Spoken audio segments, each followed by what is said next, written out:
Okay guys, we're here to do a runway test. So first things first, let's simulate our garment and make sure everything is properly aligned.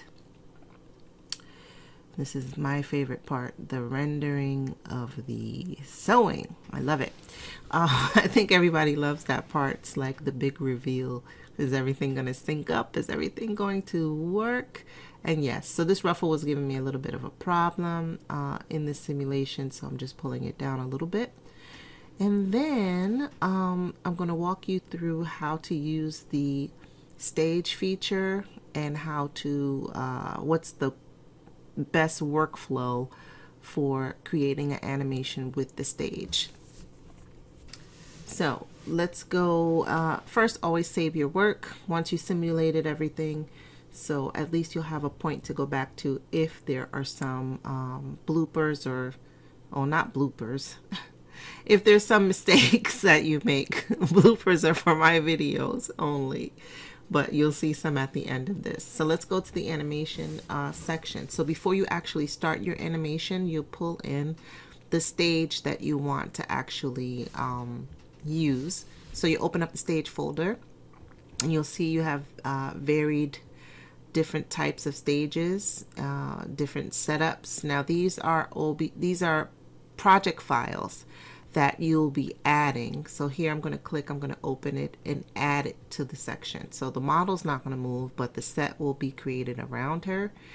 And you'll see that she's a little bit lower than the stage.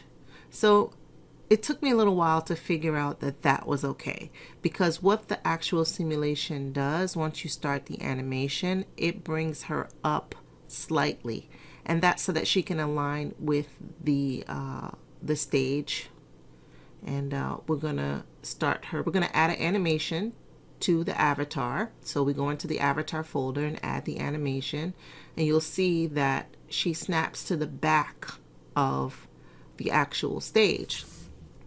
If you can just zoom in a little bit, and you'll see that she's actually behind I want to say the left side of the partition, but it's actually the right side. You guys know what I mean. So you can see her little hand back there, and she's behind there. And when you hit the simulation button, she actually rises up a little bit, and the garment will rise up with her and simulate behind the scenes. So you'll actually see her walking, and she'll be walking right in the center line. So I haven't moved anything. I haven't moved the stage. I haven't moved the avatar, and I'm just going to start recording the simulation. If you do not hit complete in your simulation quality, and you do not hit record, and you just try to work the animation, the garment will not transition with the model, and your simulation will not be correct. So either the dress will fall to the ground, or your garment will not follow the model. It'll just remain hovering in thin air kind of thing. But your model will walk if you just hit play, or if you try to simulate without the actual garment. So simulation quality should be on complete. Once you get past 30 frames, then you'll start to see the actual simulation happening. So what I'm going to do is because it takes way long to simulate each frame, I'm going to speed it up a bit and come right back.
Okay, so you can see that that took about 15 minutes from start to finish doing that whole process.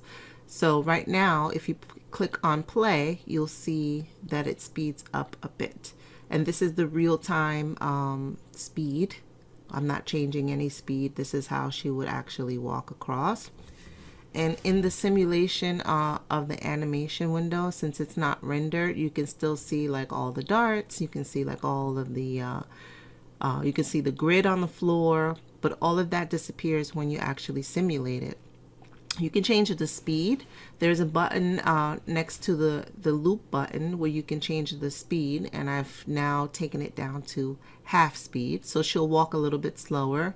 Sometimes this is better if you have more detailed garments, just to get a little bit of a look at it.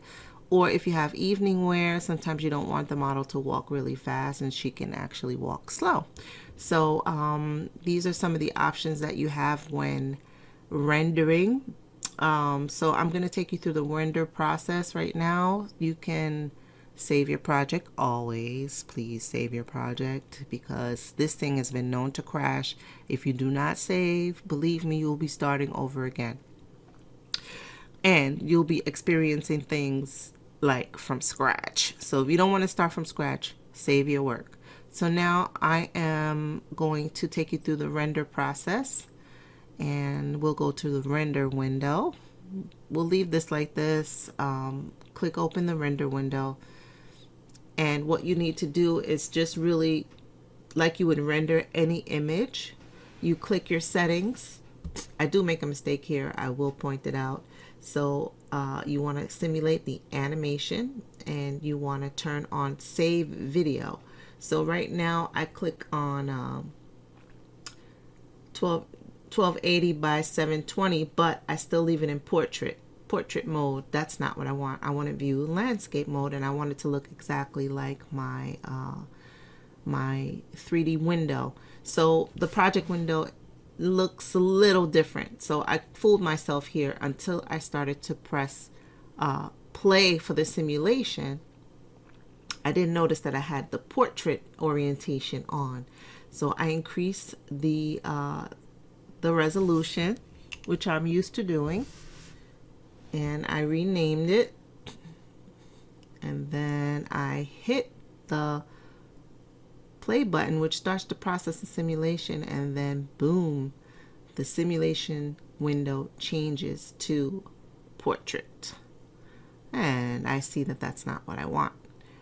Could be nice, but that's not the goal. So I had to stop that, go back. What I do is just reset everything, go back, change it to landscape, right?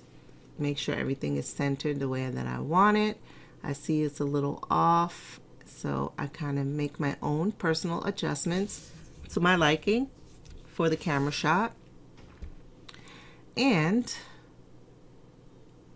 yep, I think that's about even. So now, am I ready? Checking for my orientation, camera properties. I don't really need to change anything here. I think I was just seeing what my options were for the camera properties, but for this tutorial, I won't go into any camera properties. So right now, I'm going to hit simulation again. Now, this simulation is really slower than the actual, the render is actually slower than the simulation. Let me say it like that. Rendering takes about 3 to 4 times as long as it takes to actually simulate the frames. So this is rendering 435 frames, 36 frames, and we're starting at 19 minutes. Now, I actually turned this off because it's a long time. You can watch a few binge programs and come back and it still won't be done. So If you, this is what you can do during your binge time, your TV binge time on the weekends. Just set this up and see how long it takes. So I'm going to speed this up a bit and then I'll show you the finished product. So it is going frame by frame, and each frame takes about, I don't know, 12 seconds, 10 seconds. So you can do the math on that. But let's take a pause and then we can come back and look at the finished product.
Okay, so if you made it this far, this is a mistake I made in the beginning of the video. Since I was testing it out, I still had animation saved, and I resaved it with the animation. If you can see, it says saving animation. Here I'm telling you that the female version 1 is the only one that has a motion file. Version 2 does not have a motion file. So what happened was I simulated it and I was ready to go at the stage, and I realized that I still had animation applied to the avatar. Garment is all set, everything is ready, but when I saved my project, I realized that it was saving an animation. And I was like, wait a minute, I'm not supposed to start with animation. So if you end up redoing it, you have to delete the animation or the clothing will not simulate properly. And I will show you how. There's an animation in here, but then I reset the garment and reset the joints to be in the center, but I didn't delete the animation. So when I scrub back, the animation starts, the dress, the model jumps out of the dress and the dress stays where it was, but they actually animate together, but just in different parts of the thing. So you really have to just delete that, get your avatar back and get your everything back to center, and re-drape your garments and delete any previous animation. That means all of these frames down here in your animation editor should be empty, like you should be starting from scratch, because any little thing will bring you back to a starting position or a part of an animation that you just don't want. You want to start from scratch. So that was the blooper that I wanted to show you at the end of this thing. And yeah, mistakes will happen. This process takes long and it does require patience.